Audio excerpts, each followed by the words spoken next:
Assalamualaikum warahmatullahi wabarakatuh. Perkenalkan, nama saya Muhammad Fajar Arifianto. Saya dari Prodi Manajemen NPM 220404010057. Sini saya akan menjelaskan kembali lagi 3 materi dari mata kuliah Pendidikan Kewarganegaraan. Yang pertama adalah materi identitas nasional. Pengertian identitas nasional. Identitas nasional merupakan istilah yang terdiri dari 2 kata, yaitu identitas dan nasional. Secara harfiah, identitas adalah ciri-ciri atau jati diri atau tanda yang melekat pada seseorang atau sesuatu yang berguna untuk membedakannya dengan sesuatu yang lain. Kata nasional adalah identitas yang melekat pada kelompok-kelompok yang terikat karena kesamaan, baik kesamaan budaya, agama, fisik, keinginan, atau cita-cita. Kemudian di sini juga ada faktor-faktor pembentuk identitas nasional. Seperti yang sudah dijelaskan bahwa identitas nasional bersifat buatan, ada banyak faktor-faktor yang membentuk identitas nasional suatu bangsa. Faktor-faktor tersebut meliputi: pertama, faktor objektif. Faktor objektif ini meliputi faktor geografis dan demografis. Kondisi geografi yang membentuk Indonesia sebagai negara kepulauan yang memiliki iklim tropis. Indonesia juga terletak di wilayah Asia Tenggara. Hal ini mempengaruhi adanya perkembangan kehidupan ekonomi, sosial, dan budaya bangsa kita. Yang kedua adalah faktor subjektif. Faktor subjektif ini meliputi faktor sosial, politik, kebudayaan, dan juga sejarah yang dimiliki bangsa. Faktor-faktor ini sangat mempengaruhi proses terbentuknya masyarakat Indonesia dan juga identitas bangsa Indonesia. Ketiga, faktor primer. Faktor primer ini meliputi etnis, teritorial, bahasa, dan juga agama. Kemudian 4, faktor pendorong. Faktor ini meliputi komunikasi dan teknologi seperti lainnya angkatan bersenjata dalam kehidupan negara. Yang kelima, itu faktor penarik. Faktor penarik ini meliputi bahasa, birokrasi yang tumbuh dan sistem pendidikan. Bahasa Indonesia merupakan bahasa yang sudah ditetapkan menjadi bahasa nasional dan kesatuan nasional. Masing-masing suku yang ada di Indonesia masih tetap menggunakan bahasa dari daerah masing-masing. Kemudian faktor yang keenam, faktor reaktif. Faktor reaktif ini meliputi dominasi, pencarian identitas, dan juga penindasan. Kemudian ada jenis-jenis identitas nasional. Identitas nasional Indonesia terbentuk karena beberapa unsur: suku, bangsa yang beragam dan sudah ada sejak lama. Terdapat ratusan suku bangsa yang ada di Indonesia. Karena suku bangsa yang banyak, tentunya budaya di Indonesia juga majemuk. Budaya yang majemuk ini menjadi salah satu unsur terbentuknya identitas nasional. Budaya yang beragam ini merupakan identitas dari nenek moyang terdahulu. Kemudian bahasa juga salah satu unsur yang penting dalam pembentukan identitas nasional. Keberagaman suku dan budaya menjadi salah satu faktor mengapa Indonesia memiliki keragaman bahasa. Kemudian selain suku, budaya, dan bahasa, agama yang beragam menjadi salah satu unsur terbentuknya identitas nasional. Dari unsur-unsur pembentuk identitas nasional, jenis-jenis identitas nasional bisa dikelompokkan dengan mudah, yaitu identitas fundamental. Istilah fundamental dapat diartikan sebagai hal yang pokok. Hal ini menjadi penunjang berdirinya sebuah bangunan. Ibarat membangun rumah, tentunya hal fundamental harus kokoh, yaitu pondasinya. Kemudian identitas instrumental. Istilah instrumental bisa diartikan sebagai sebuah alat atau media. Identitas instrumental dalam identitas nasional Indonesia adalah Undang-Undang Dasar 1945. Kemudian identitas alamiah. Selain identitas fundamental dan instrumental, ada juga identitas alamiah. Berbeda dengan kedua identitas sebelumnya, identitas yang satu ini merupakan hal yang bersifat alami, hal yang alami ini tercipta dari kuasa Tuhan Yang Maha Esa. Kemudian fungsi identitas nasional. Adapun fungsi dari identitas nasional dibagi menjadi 3, yaitu sebagai alat untuk mempersatukan bangsa.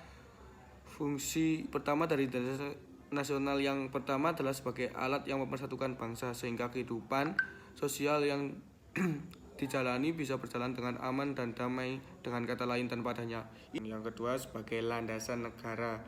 Setiap negara pastinya memiliki landasan negara supaya bisa membuat suatu negara terus berkembang. Landasan negara itu menjadi fungsi kedua dari identitas nasional. Adanya landasan negara bisa membuat cita-cita bangsa dan negara menjadi terwujud.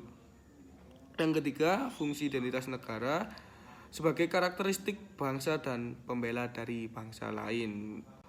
Nah, seperti itu. Terus kemudian karakteristik identitas nasional. Identitas nasional yang ada di Indonesia juga memiliki beberapa ciri yang bisa kita ketahui. Karakteristik identitas nasional sebagai berikut: memiliki keinginan untuk merdeka, persatuan dan kesatuan Indonesia. Nah, kemudian ada unsur-unsur identitas nasional Indonesia. Para pendiri negara Indonesia sudah menyepakati unsur-unsur identitas nasional negara Indonesia dituliskan secara resmi dalam Undang-Undang Dasar 1945 pasal 35 sampai 36. Berikut adalah unsur-unsur identitas nasional. Bendera Indonesia. Kedua, bahasa Indonesia. 3, lambang negara Indonesia. 4, semboyan bangsa Indonesia. 5, lagu kebangsaan Indonesia. 6, dasar falsafah negara. 7, konstitusi negara Indonesia. 8, untuk bentuk negara Indonesia. Yang ke-9, sistem Indonesia. Kemudian contoh identitas nasional. Pada dasarnya ada banyak sekali contoh identitas nasional di Indonesia. Di bawah ini akan dijelaskan beberapa contoh identitas nasional.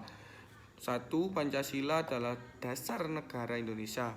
Kedua, bendera merah putih merupakan bendera melambangkan persatuan karena mempersatukan bangsa Indonesia yang sangat beragam. 3, lagu Indonesia sebagai lagu kebangsaan negara Indonesia.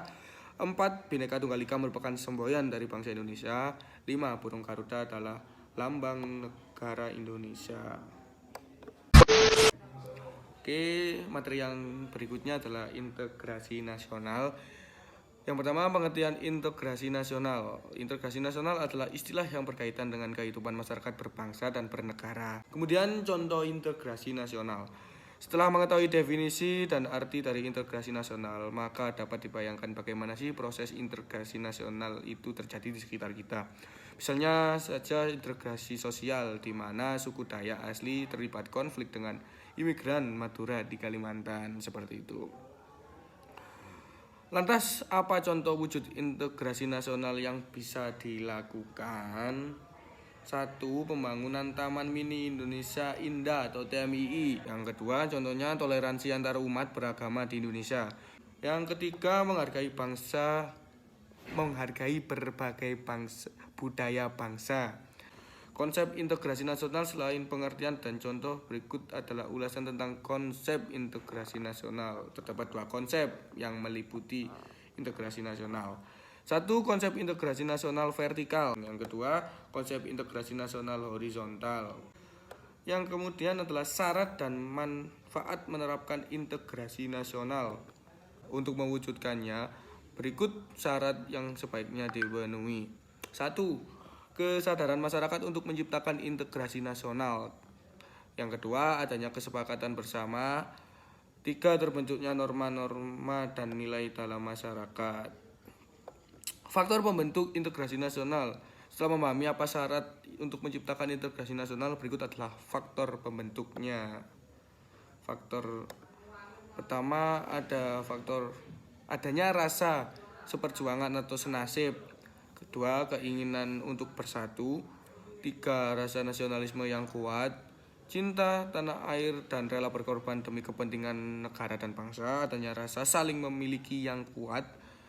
Kemudian semangat gotong royong tinggi, adanya toleransi antar masyarakat, memiliki kepribadian dan pandangan hidup berdasarkan Pancasila. Yang berikutnya, cinta tanah air dan memprioritaskan produk dalam negeri. Yang selanjutnya, penghambat integrasi nasional di Indonesia. Yang selanjutnya, yang terakhir, mewujudkan integrasi nasional tidak lepas dari kendala dan penghambat. Lantas, faktor penghambat adanya integrasi nasional.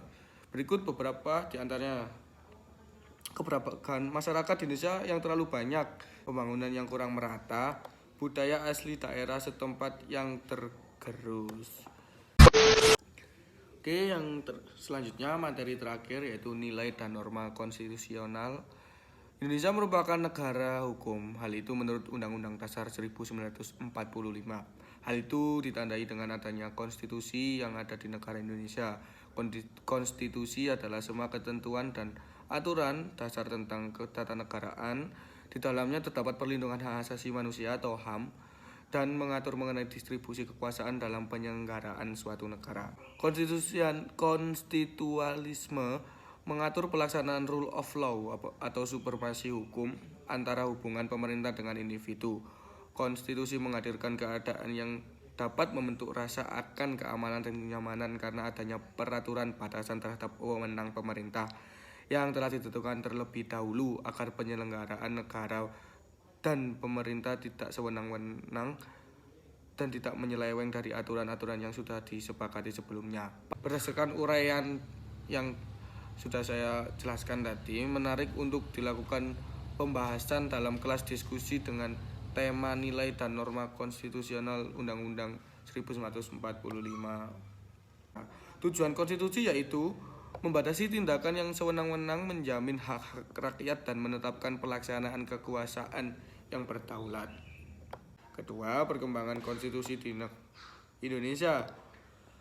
Perubahan Undang-Undang Dasar 1945 dilaksanakan secara bertahap dan salah satunya menjadi agenda tahunan MPR sejak tahun 1999 hingga perubahan keempat tahun 2002. Di antaranya periodenya adalah periode 18 Agustus 1945 sampai 27 Desember 1949. Periode selanjutnya periode 27 Desember 1949 sampai 17 Agustus 1950. Yang kemudian periode selanjutnya periode 17 Agustus 1950